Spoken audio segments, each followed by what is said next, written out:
اعوذ باللہ من الشیطان الرجیم بسم اللہ الرحمن الرحیم۔ آج ہم سورہ ہود کا تفہیم القرآن سے خلاصہ سن لیتے ہیں۔ پہلے ہم اس کے زمانۂ نزول کو دیکھتے ہیں۔ اس سورت کے مضمون پر غور کرنے سے ایسا محسوس ہوتا ہے کہ اسی دور میں نازل ہوئی ہوگی جس میں سورہ یونس نازل ہوئی تھی۔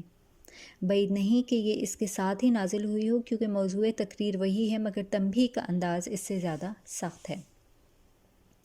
حدیث میں آتا ہے کہ حضرت ابوبکر رضی اللہ تعالیٰ عنہ نے نبی صلی اللہ علیہ وآلہ وسلم سے عرض کیا، میں دیکھتا ہوں کہ آپ وسلم بوڑھے ہوتے جا رہے ہیں، اس کی کیا وجہ ہے؟ جواب میں حضور صلی اللہ علیہ وآلہ وسلم نے فرمایا، مجھ کو سورہ ہود اور اس کی ہم مضمون صورتوں نے بوڑھا کر دیا ہے۔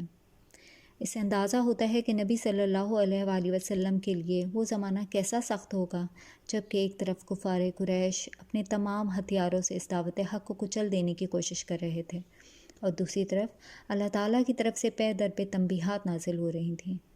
ان حالات میں آپ وسلم کو ہر وقت اندیشہ گھلائے دیتا ہوگا کہ کہیں اللہ کی دی ہوئی مہلت ختم نہ ہو جائے اور آخری ساتھ نہ آ جائے جبکہ اللہ تعالیٰ کسی قوم کو عذاب میں پکڑ لینے کا فیصلہ فرما دیتا ہے۔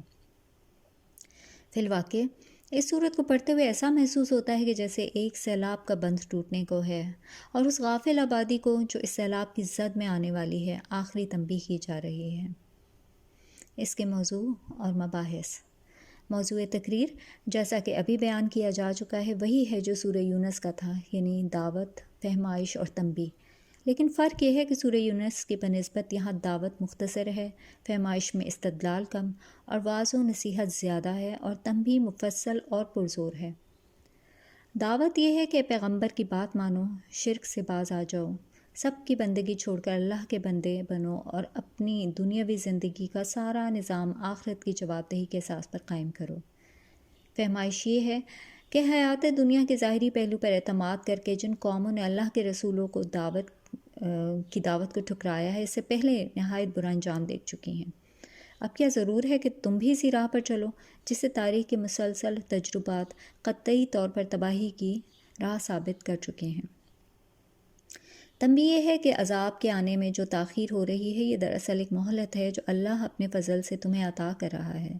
اس مہلت کے اندر اگر تم نہ سنبھلے تو وہ عذاب آئے گا جو کسی کے ٹالے نہ ٹل سکے گا، اور اہل ایمان کی مٹھی پر جماعت کو چھوڑ کر تمہاری ساری قوم کو صفحہ ہستی سے مٹا دے گا۔ اس مضمون کو ادا کرنے کے لیے براہ راست خطاب کے بنسبت قوم نوح، عاد، سمود، قوم لوط، اصحاب مدین اور قوم فرعون کے قصوں سے زیادہ کام لیا گیا ہے۔ ان قصوں میں خاص طور پر جو بات نمایاں کی گئی ہے وہ یہ ہے کہ خدا جب فیصلہ چکانے پر آتا ہے تو پھر بالکل بے لاگ طریقے سے چکاتا ہے۔ اس میں کسی کے ساتھ ذرہ برابر رعایت نہیں ہوتی۔ اس وقت یہ نہیں دیکھا جاتا کہ کون کس کا بیٹا اور کس کا عزیز ہے۔